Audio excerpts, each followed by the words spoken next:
এত তাড়াতাড়ি পরীক্ষা দিয়েছেও, তোমার পরীক্ষা তো মনে হয় ভালো হয় নাই। তার উপরে তুমি সকালবেলা লাউয়ের শাক ভর্তা দিয়ে ভাত খেয়ে যাও নাই। আজকে একটা পরীক্ষার দিন তুমি শাক ভর্তা দিয়ে ভাত না খেয়ে গেছাও, সেই জন্যেই তুমি এত তাড়াতাড়ি এসেও, তোমার পরীক্ষা ভালো হয় নাই। পরীক্ষাতে একটাও কমনও পড়ে নাই, সেই জন্যে আঙুর নানি দাদিগোর কথা আল্লাহ শোনা লাগে। পরীক্ষার দিন সকালবেলা লাউয়ের শাক ভর্তা দিয়ে গরম ভাত খেয়ে যাবে, তোমার পরীক্ষার সবই কমন পড়বো এবং তুমি ভালো পাস দিবে। এইসব কথা শুনে কেমনটা লাগে বলেন তো? পরীক্ষার দিন সকালবেলা আমি পড়লামই না, পরীক্ষার প্রস্তুতিই আমি নিই নাই। আজকে কি পরীক্ষা তাও আমি জানি না, অথচ পরীক্ষার দিন সকালবেলা গরম ভাত দিয়ে লাউয়ের শাক ভর্তা খাইয়া গেলাম।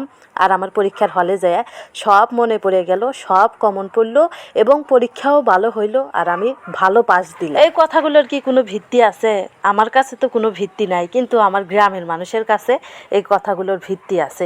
মুখের উপর যদি বলতে যাই তাহলে দোষ হয়ে যাবে। মেয়ে বোঝে না, মেয়ের মাথায় বুদ্ধি নাই, সেই জন্যই কিছু বলা যায় না। যাই হোক, ওরা বলে, আমি শুধু শুনি। আজকে পরীক্ষা দিয়ে বাড়িতে গেলাম সকাল সকাল, আর বলতেছে যে এত তাড়াতাড়ি এসে ওকে পরীক্ষা ভালো হয় নাই। অথচ আমার পরীক্ষা শেষ হয়ে গেছে, কারণ আমার পরীক্ষার প্রস্তুতি ভালো ছিল, খুবই ভালোভাবে পড়াশোনা করছি।